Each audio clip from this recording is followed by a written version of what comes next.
Hey guys, today I got a 2002 Ford Expedition that we're going to be doing a quick little test drive on. This was my personal vehicle. I've owned it for, I don't know, a couple years. I bought it because the vehicle I had was in an accident and I needed something. I was short a vehicle. This came along and I thought, man, there's a lot of room in the back, and I bought it. And then just recently I found a little Lexus, and it was a car that I've really always liked. So I thought I'd trade off, and it's a little older than this one with more miles, but just a different car that I really liked. But anyway, this one, I've always enjoyed this one. I like how comfortable it was. I like all the storage in the back. It's got third row seating, and the seats, all the seats fold forward. You don't have to take them out or anything like that. They fold forward, and then you got a lot of cargo space in the back. The exterior of it was in really good condition. Wasn't any damage or anything like that, except for on the rear tailgate, the paint, and I think it was a factory flaw, the paint was bubbling, kind of corroded a little bit underneath it.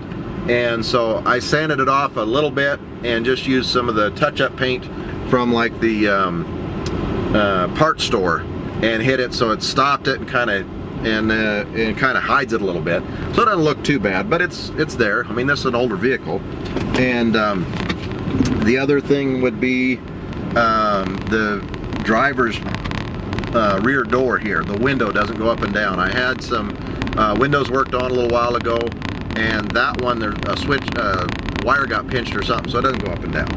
But the car's been a fantastic car for me. I really enjoyed it. I just, like I said, the reason I'm selling it is I found a little Lexus RX 300 and I really like those models and decided I wanted to get it instead. So here's this one. Got a DVD player, and it's got Bluetooth and everything else. It's a dual brand. I don't know if I actually tried, but I don't think the DVD on it works, because if I remember right, it always triggers as though it's in drive, as though you're always driving, and it won't work if you're driving. There's a switch or sensor or something that has to know when you're in park. 207,430 miles on it, so it's got a few miles. Again, I have no complaints about the way it drives, the transmission. I used the four-wheel drive this last winter. It seemed to be working good. The check engine light is on, and it's been on for a little while because of a oxygen sensor. But right before I put it online, I dropped it off at the mechanic a couple days ago, and I said, would you just double check and make sure that that is all that, you know, that check engine light is registering to. He said that the sorry about that. Hang on a second. I'm going to pull over here when it hits the bumps.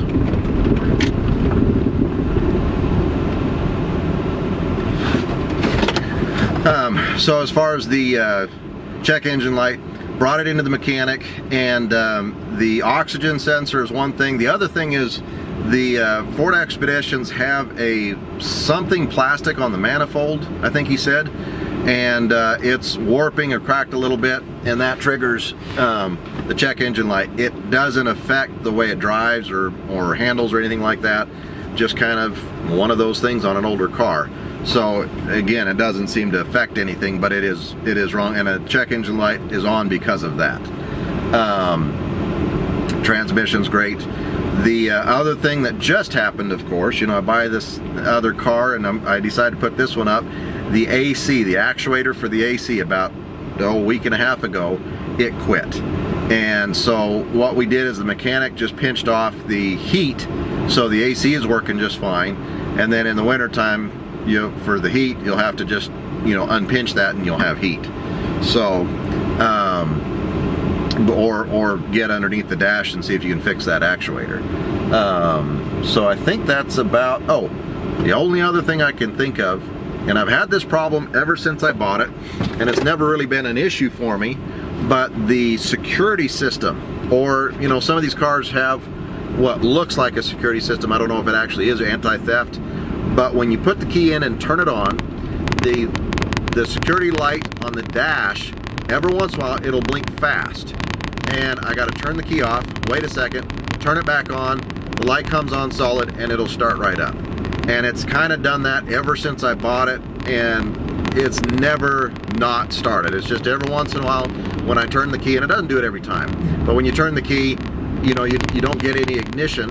And sorry about that. My regular camera that I usually use was dead, and I can mount it, you know, so it doesn't slide around.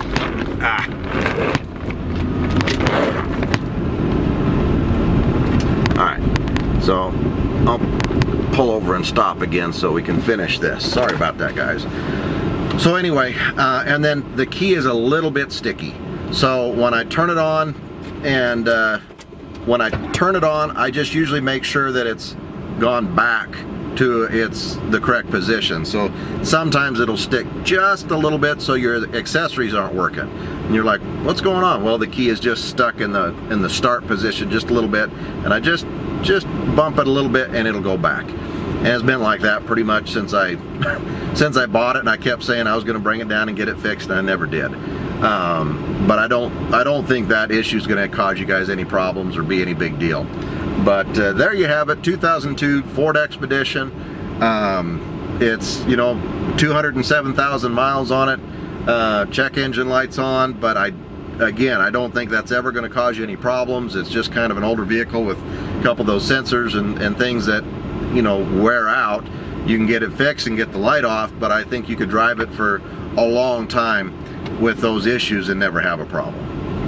I'm, you know, comfortable enough with anybody that buys this that is going to be. Oh, one thing I did do here about a year ago, there's in case you research these Ford Expeditions, there is a brain box, I guess you might say, some type of electronics box under the dash, or I mean under the hood.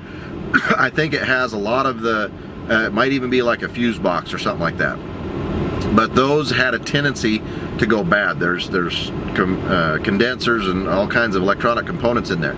They will go bad, and you can't buy them anymore. Mine went bad, and we brought it into the mechanic, and he actually had a electrician rebuild it with really good parts. So that, I doubt you're ever going to have a problem with that issue. If you've researched these and you know about that, and you're worried about it, the one in this one is good, and you probably won't ever have any problems. It's better than factory, basically. So there you have it. If you have any questions on it, give me a call. Come on down, take it for a test drive. I tried to tell you everything wrong about it that I can remember. You know, sometimes when you drive a vehicle, you don't think about it. So if I think of something else that I forgot to tell you, I'll put it in the comments underneath. Otherwise, sorry about the long test drive video, but this is mine, so I kind of knew a little bit more than usual, so I wanted to make sure I expressed all that. Thanks, guys.